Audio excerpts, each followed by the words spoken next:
Que peut-on vraiment apprendre de la diète, de l'état d'esprit d'une athlète pro quand on cherche à obtenir ses propres résultats?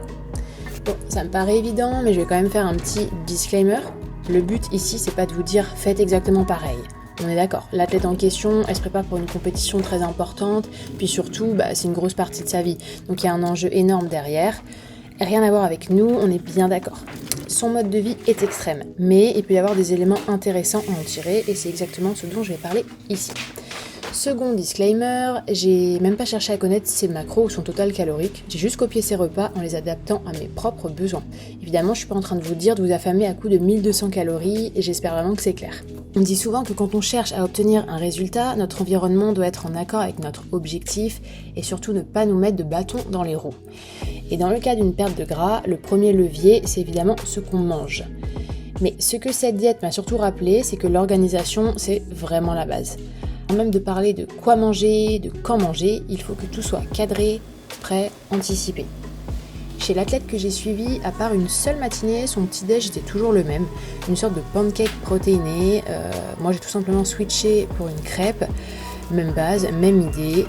Et ce genre de truc, c'est typiquement le genre de recette qu'on peut préparer en avance. Tu fais ta pâte, tu la stockes et le matin, t'as plus qu'à la verser dans la poêle. Une poêle bien chaude d'ailleurs, soit dit en passant.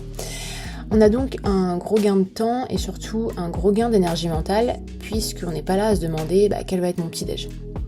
Pour info, ma version à moi c'était une poudre de protéines vegan, un œuf, un peu de maïzena et une demi-banane qui me restait une fois dans la recette puisque c'était pour pas la gaspiller, sinon pas de banane. Et pourquoi protéines vegan? Puisque c'est mieux à la cuisson qu'une protéine non végane quoi. Vous avez compris, sur le même principe que le petit-déj, l'idéal c'est que les autres repas soient aussi prêts à l'avance. Bon, pas forcément tout le temps, ni pour tous les repas. Moi-même, je suis pas ultra fan des gros meal prep, mais faut quand même reconnaître qu'il y a un vrai gain de temps. Et pas que de temps d'ailleurs, moins de vaisselle, moins d'aller-retour en cuisine et petit point pseudo-écolo, moins de conso d'énergie ou de gaz. Moi qui ne fais pas toujours de meal prep, je réalise que quand je cuisine à l'arrache, j'ai l'impression d'avoir une montagne de vaisselle, et ça tout le temps. Dès que je vais dans la cuisine, il y a de la vaisselle, alors que pourtant j'ai l'impression de ne faire que ça. Alors que là, c'était carré, c'était plié. Maintenant, je voulais plutôt parler du fait de fractionner vos repas. Si vous faites un petit déjeuner et 2 gros repas, il se peut qu'à un moment ou un autre, l'envie de grignoter se fasse ressentir. Peut-être que vous vous portez sur quelque chose qui colle pas tout à fait à vos macros et vous vous retrouvez soit à dépasser vos calories, soit à sacrifier une partie de votre dernier repas car vous voulez quand même atteindre vos calories, mais donc vous finissez avec des macros beaucoup moins optimaux. Alors que si vous fractionnez vos repas, vous traitez ce pseudo-snack comme un vrai repas. Je sais pas si je me fais bien comprendre, mais c'est pas juste un petit truc à grignoter comme ça à la va-vite. C'est structuré, c'est posé et c'est pensé à l'avance.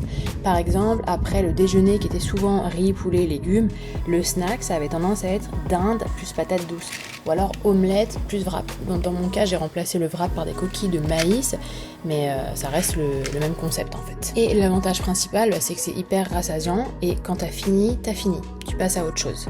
Alors qu'un grignotage, c'est plus flou, c'est souvent décousu, ça s'éternise, t'enchaînes plusieurs trucs, tu sais pas trop ce que t'as mangé et au final, t'es pas vraiment calé, tu sais juste pas où t'en es, mais par contre, il y a de fortes chances que tu aies dépassé ton total calorique. Évidemment, vous pouvez choisir un snack sucré si c'est votre préférence. Perso, avec le recul, je trouve cette version salée plus complète et plus simple à gérer. Même au niveau de la digestion, j'avoue que c'est pas mal. Un dernier petit avantage que j'ai remarqué avec ce genre d'alimentation assez répétitive, c'est que le moindre goût est décuplé. Quand je mangeais des galettes de maïs avec du beurre de cacahuète, par exemple, le goût, je le trouvais juste incroyable. Alors que quand je mange un peu de tout, même en respectant mes macros, j'ai souvent l'impression que rien n'a vraiment de saveur. Bon, là je m'égare un peu, c'est sûrement un ressenti personnel sans vrai fondement. Mais c'est un truc que j'ai vraiment apprécié et que je n'avais plus ressenti depuis quelques temps, puisque j'avais un peu moins de rigueur dans mon alimentation. Ça veut pas dire que j'avais pas de rigueur sur mon total calorique ou mes macros, mais mon alimentation était vraiment moins structurée. Et franchement, même si ça peut paraître un peu rigide, je comprends que ça convienne pas à tout le monde, mais le fait de contrôler ce qu'on peut contrôler à un instant T, ça donne finalement plus de liberté quand on a un truc un peu hors de contrôle qui arrive, par exemple un dîner entre amis, un apéro, peu importe. Rappelez-vous que ce qui compte, c'est de voir ça comme un mode de vie. Donc c'est sûr que si ça colle pas avec vous, si c'est trop rigide, il y a d'autres options. L'important, ça sera toujours de rester flexible. Heureusement, on peut quand même obtenir des résultats sans se mettre dans la peau d'une athlète qui doit atteindre un taux de masse grasse totalement délirant. On est d'accord, heureusement. Mais voilà, voyez quand même si vous pouvez pas tirer quelques enseignements de tout ça, et puis pourquoi pas, clairement, essayer de suivre ce genre de plan à la lettre, juste quelques jours comme ça, pour voir ce que ça donne.